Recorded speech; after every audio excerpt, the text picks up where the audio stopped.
All right, so we have some new motor mounts. The original ones that I was going to go with, the S550 Mustang aftermarket ones, I'm just going to pitch that idea. I don't like it. With those motor mounts, I had to make a custom driver side one. It was going to bolt on the side of the rail instead of on top. So with this new design, I'll be able to, I believe, get the engine lower and be able to bolt it on top of the rails still. So I drew something up in Fusion. Printed this out, tested it, everything was good, I'm happy with it. So then I sent that step file from the CAD that I made to SendCutSend, and I got 1/4 inch thick steel with the black zinc coating. Took about 2 weeks. They cut it out for me and sent both. I got the left and right side. And that's another thing too, is the left and right are exactly the same. So there is no custom mount on this side and custom mount on that side. It's going to be 100% the same on both sides. So I am still using the 2 polyurethane bushings from that old kit. If I, for some reason, ever mess these up or they degrade and wear over time, I'm still able to buy just the bushings and not the entire motor mount kit. So I save myself like a couple $100 that way. These are $50 versus I think almost $300 for the old motor mount kit. So that's cool. That's awesome. That's available for me. I think I might buy a set just to save them. For some reason, if the company goes out of business, I'll still have a set for future life. So then I got this washer and a bolt that's welded together. I might end up changing that depending on how I do the brackets on the actual motor. If I have more room underneath, then I'll probably just run on a normal bolt, so that way I can get a wrench here, and then I can tighten the top. I can torque this down. If I don't do it that way, I have to notch the end so I can get a wrench there and then tighten that with a wrench. If I don't do that, it's just going to spin like that. So then we got a steel bushing in between the 2 polyurethane bushings, big washer, flat washer, and then a nut. Okay, so this we need to come up, but we need the engine to stay in the exact same spot. So what I'm going to do is add a plate to the top here, and then I'm going to bolt it to this with a shim in between. That way I know it's straight, leveled, nice and flat with this surface here. And then I'll weld everything in, unbolt it, and then I'll cut the bottom off so that way this can come up to that top plate. All right, so this is the idea that I have. So I got this top plate that's cut the same grooves as what's below. And then I got this pushed all the way back as far as it'll go. And then a spacer, which I was going to do 1/2 inch, but I'm just going to do 3/4 inch. I think I'll have more adjustment on the engine. If I need to, I can add some shims to this to bring it up or down. But I only needed, I think, 300 and some thousandths, 400 thousandths to be able to use the bolt on the bottom of this. So I figured we'll just go 3/4 inch. It'll be all right. And then, yeah, what else? So I'll probably weld this inside. Probably do this outside too. Probably weld it right there. As much areas as I can. And then we're going to chop the bottom off of this. And then we'll probably brace the bottom too. We'll, add like a piece under this and then weld everything together. So I got this bracket sitting flat on this table here. I'm going to use this plate that's flat. This is flat. And I'm going to push this out as far as it'll go, and then I'll hold this down, and I'll use this to slide it forward to match up with that bottom, so that way I know it's in line. And just like that, it is perfectly in line. Alright, so I got a 3/4 spacer here. I was going to do a 1/2 inch, but I figured if I put the 3/4, it'll give me more adjustability with this mount. I could drop it down or up further and kind of play with that motor placement a little bit more. And then I got this chamfered on the edges on both sides, and I believe the back, or I still need to grind the back down. And I'm going to weld probably back here, along the sides here, when I get that welded in. I'm going to cut probably somewhere like right here, and then I'm going to add a plate on the inside and then bring it up to the top and then weld that together too, just to give it some more support.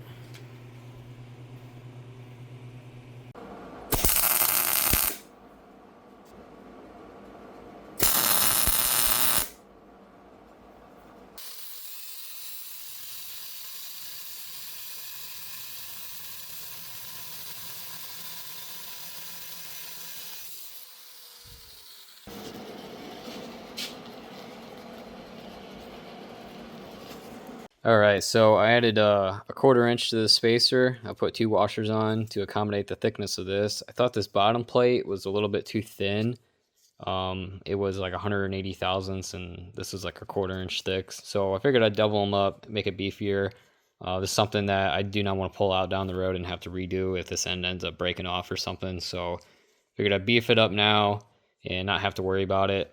So I got everything where I want it to be. I'm just gonna weld across here. I added a plate right here. I'm probably gonna weld the backside and probably inside this plate too, and then maybe up on the sides. All right, so there it is. Just finished the last couple welds. Did a little bit of TIG welding, a little bit of MIG welding, and pretty happy with it. So this gave us 1 inch higher than where it was from stock. So that means that this engine will sit in the same spot as before, except the mounting spot is just 1 inch higher. All right, so I got that passenger side on, just threw the driver's side on. Turned out pretty good, pretty happy with it. I'm gonna set this down on top of this plate and see where the engine is gonna sit. What I wanna do is drill this out 1/8 inch deep to the size of those dowels, these threaded inserts, so I can set them right in there and then weld them in place. But I wanna make sure that this mount is high enough to where the head of the bolt will still clear before I do that. I need to make sure that I can still drop this 1/8 of an inch and still have room for that head down here. All right, so I got this set down and I have enough room to still go down some here. All right, so I'm just checking the fitment of my hood in this engine.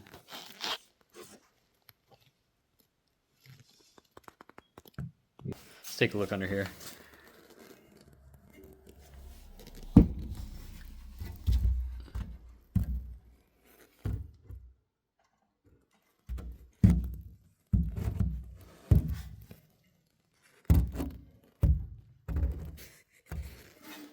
Yeah, so we got room. This is gonna get dropped down just a little bit more too, but I think we're good where we're at. So yeah, super happy with this. One of the reasons why I wanted to do it this way is normally the oil filter is sticking out in this direction. Well, it was gonna hit the frame, and I have an oil relocation filter kit, and I'm gonna run it right off of this piece. And it's just straight in line. And if I use those L brackets right here, the other motor mount idea was going to be at, I wouldn't be able to run it that way. So I'll just be able to whoop right there, and then there's a little opening underneath. I'll have my oil filter right here, or at least that's the idea. I'll have to double check and see where that shaft is going to be at and if there's enough room for all that.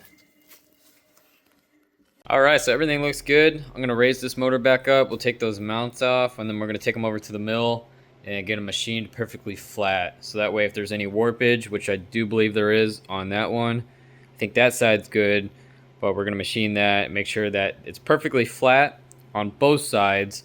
So that way, when this engine does sit in there, it's not tilted one way or another.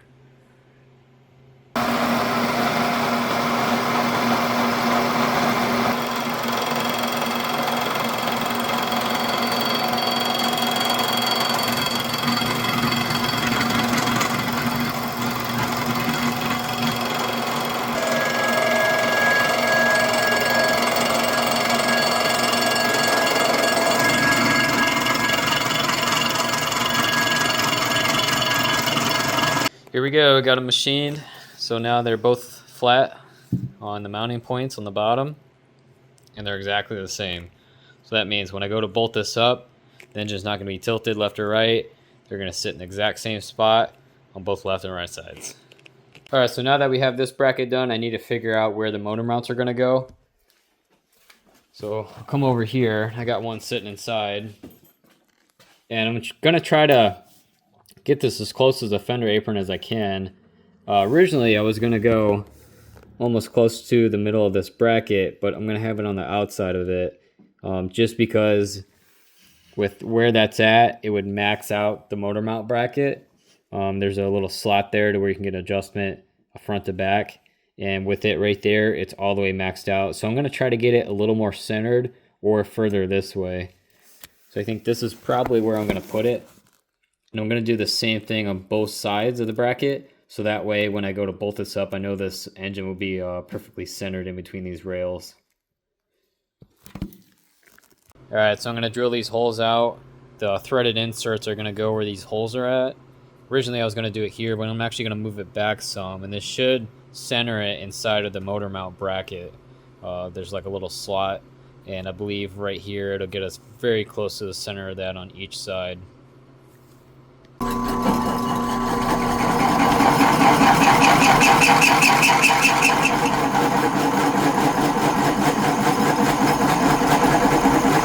Okay, got the holes drilled out. I'm gonna test fit. And it fits perfect. Alright, so I got this engine sat back in there with all the motor mount brackets and the motor mounts themselves on both sides. Everything looks great. Right now I just have the through holes in the brackets. Eventually this will get raised a little bit more. Specifically 53 thousandths, I believe. So pretty much nothing, honestly.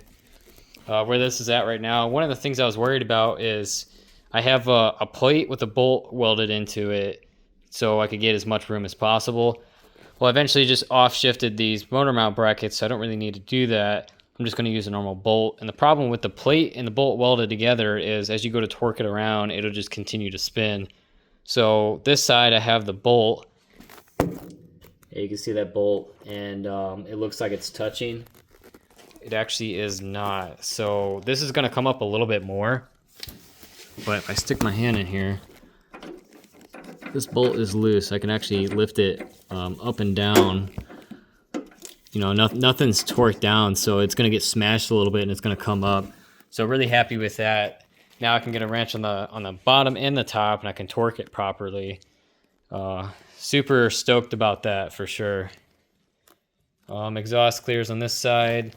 Not so much on this. There's a little bit of room, but it comes very close to that frame rail. That's actually going to get reduced in size anyways.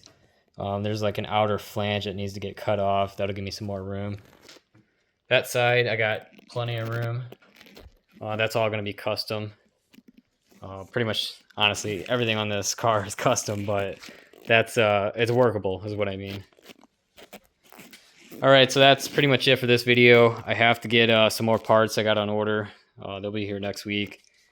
And then I can go ahead and brace those threaded dowels and make sure that they're properly supported, because all the twisting and power and everything's stress related with this engine is going to be right on these. So I really want to make sure that it's properly supported. I do not want to break this down the road. If I can do it one and be done, I might as well do it that way. So we're going to support it. And then, yeah, that'll pretty much be it for that. After we get the parts in for that, I need to figure out where I'm going to put this engine, whether it needs to be front or back more. Right now, I believe... I gotta turn this light off. Right now, I believe it needs to come back a little bit more. I think where I had it was this cylinder head is like right here, you know, the end of it. I just need to figure out where I want to put this transmission and the mount and everything. And I think I needed like 2.5 inches between the bell housing and the firewall to be able to get the bolt all the way out, or something like that. I'll revisit it after I finalize everything up here, and then I can bolt everything together and put it back in and see where it needs to be.